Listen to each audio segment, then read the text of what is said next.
Hello বন্ধুরা, আমি পারবিতা চলে এসেছি আবার তোমাদের সামনে একটা নতুন ব্লগ নিয়ে। তো আজকের ব্লগে সেরকম কোনো কাজ বাজ এইসব কিছু দেখাবো না। আমার 7 মাস কমপ্লিট হতে চললো। আজকে হলো সাধের ডেটটা, লাস্ট ডেট আর কি।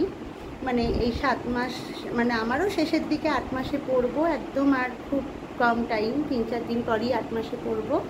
আর আজকে হলো সাধের ডেটটা, ভালো আর কি। আর আমি তো জানো, কথা বলতে গেলে হাঁপিয়ে যাই। অনেক দিন ফোনটা নিয়ে কোনো ভিডিও করা কিছু করা হয়নি। আর যেটা বলছিলাম, কোনো স্বাদ হচ্ছে না।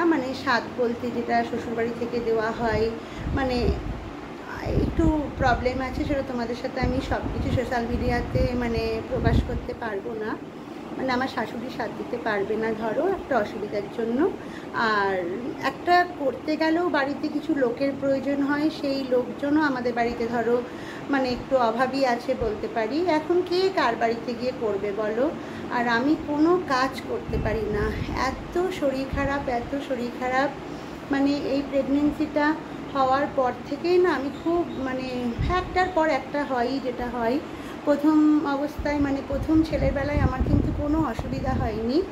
আর এইবার আমার প্রথম থেকেই কিছু না কিছু সমস্যা আর কি হয়েই যাচ্ছে। এখন যেমন সারা গায়ে আমার জল ফোসকা যেমন হয় না, সারা গায়ে না, কিছু কিছু জায়গায়। আর সারা গায়ে হলো চুলকানির মতন, শুধু চুলকায়, এরকম ব্যাপার। একটা ভালো কোনো জামা পরবো কি কিছু করবো, একটু ভিডিও করব, কিচ্ছু করতে পারি না। শরীরে কোনো এনার্জি নেই, খুব দুর্বল। তাই মা এসে আছে কদিন। আর আরও একটা দুঃখ হলো, ছেলেটা আমার কাছে এখন নেই। আমার ছেলে, সবাই জানো আমার ছেলে যথেষ্ট বড় হয়ে গেছে। আমার এই প্রেগনেন্সি জার্নিটা অনেকটা গ্যাপে, অনেকটাই গ্যাপ আর কি। ছেলেটা হচ্ছে হোস্টেলে দেওয়া হয়েছে ওকে। আমি ওর সম্পর্কে পরে বলছি, ওকে কোথায় দিয়েছি কি ব্যাপার। আপাতত এইটুকু তোমাদেরকে বলছি, ও হোস্টেলে গেছে কিছুদিন হলো। তো আমার মনটা একদমই ভালো নেই। তারপরও ধরো কিছু বাড়ির একটু নিয়ম টিয়ম থাকে, করতে হয়। সেই কারণে আমি সাতটা করতে দিইনি। যেই তো ছেলে নেই, আমি আনন্দ করে সাত খাবো, এটা আমার কাছে একদমই যাচ্ছে না।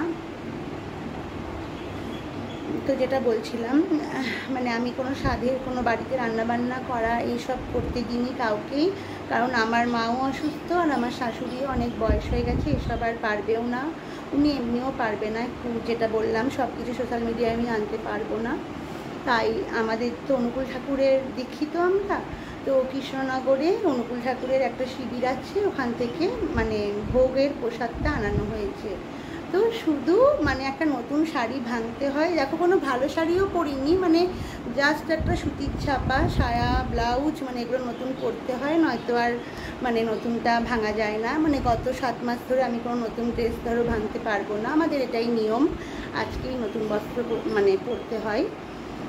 তাই একটা সুতির ছাপা শাড়ি আনিয়েছি, কোনো ভালো শাড়িও নিইনি। কারণ আমার মনটা একদম এখন এখনও শক্ত হতে একটু টাইম লাগবে। কারণ ছেলেটা যেহেতু বাইরে প্রথম গেছে এত দিনে, ধরো সেটা একটা মনের ভিতর একটা কি হয় বুঝতেই পারছো যারা মা। তো সেই কারণে ওই ঠাকুরবাড়ির একটু ভোগ আনিয়েছি, ভোগের প্রসাদটা জাস্ট একটু নিয়ম রক্ষা, ফ্যামিলিতে থাকতে গেলে করতে হয়, না করলে পরে কিছু হলে বলবে এটা কেন করিনি, এইসবের জন্য জোর করে করানো হয়েছে। আর একটু সাজলাম, কেন যে পরে হয়তো মন শক্ত হয়ে যাবে, সবই ঠিক হয়ে যাবে, এই দিনগুলো কোনো স্মৃতি থাকবে না। যে আসছে তার কথাও আমাকে চিন্তা করে তার জন্য এখন ভালো থাকতে হবে। সেই কারণে একটু রেডি হলাম।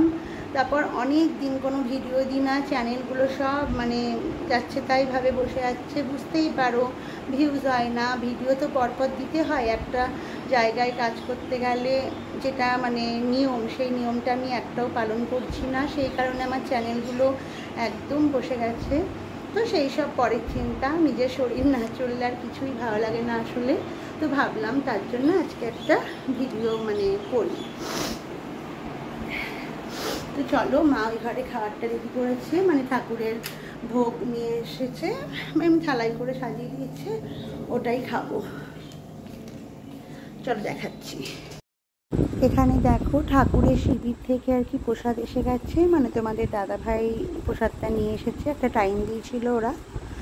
আর এখানে শাক, বেগুন ভাজা, এখানে 5 রকম না রকম ভাজা আছে, শুক্তো, ডাঁটা চচ্চড়ি, অনেক কিছু রান্না করেছে, পনির আলুর তরকারি, ওল দিয়ে একটা ডালনা, তারপর পায়েস, যেটা মেন খাওয়ার পায়েস আর কি, তারপর ঠাকুরের ভোগের ফল, অনেক কিছু, চাটনি, সব কিছু দিয়েছিল। আর পোলাও, আজকে দেখছি মানে ভাতটা দেয়নি, অন্যদিন ভাতও দেয়, তো অনেক রকম রান্না করে দিয়েছে।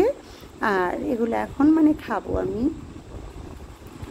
আর এত রকম রান্না তো একা খাওয়া যায় না, তাই আবার মাদের জন্য একটুখানি সবাইকে একটু প্রসাদ অল্প অল্প করে দেব, তুলে রেখে যেটুকু পারবো সেটুকুই আমি নিয়েছি।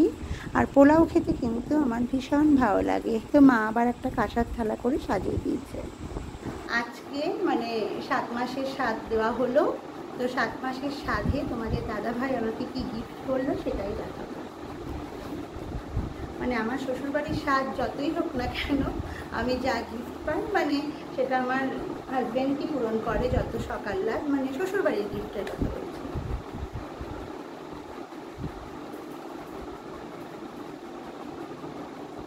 দেখো এই সোনার কানের দুলটা, এটা আমাকে তোমাদের দাদাভাই মানে 7 মাসের স্বাদে এটাই গিফট করলো, তো এটা তো আমার খুব পছন্দ।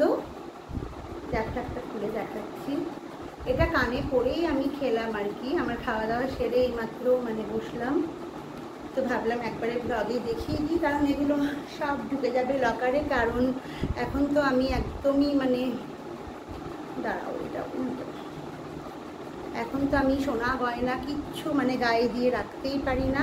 দেখো ডিজাইনটা কেমন হয়েছে অবশ্যই একটু কমেন্ট করে জানাবে। আর যেহেতু আমি সোনা গয়না এখন রাখতে পারি না বাড়িতে, কারণ যেহেতু পরি না, পরলে সেটা কিছু ঘরে রাখলাম ঠিক আছে, এখন তো জানোই যতদিন না মানে বেবি হবে অথবা বেবি হওয়ার পরেও আর কি, এখন তো আর পরবো না, তাই শুধু শুধু ঘরে রিস্ক নিয়ে রেখেও লাভ নেই, তার জন্য সব কিছু আমি লকারেই পাঠিয়ে দিই। শুধু এটা আজকে মানে অকেশনটা হলো, তাই আজকের দিনেই তো গিফটটা আমি পরবো বা দেখাবো, সেই জন্য। কানেরটা ঘুরে যাচ্ছে, আমি না সেট করতে পারছি না, দাঁড়াও একটু বলো কানেরটা কেমন হয়েছে ডিজাইনটা।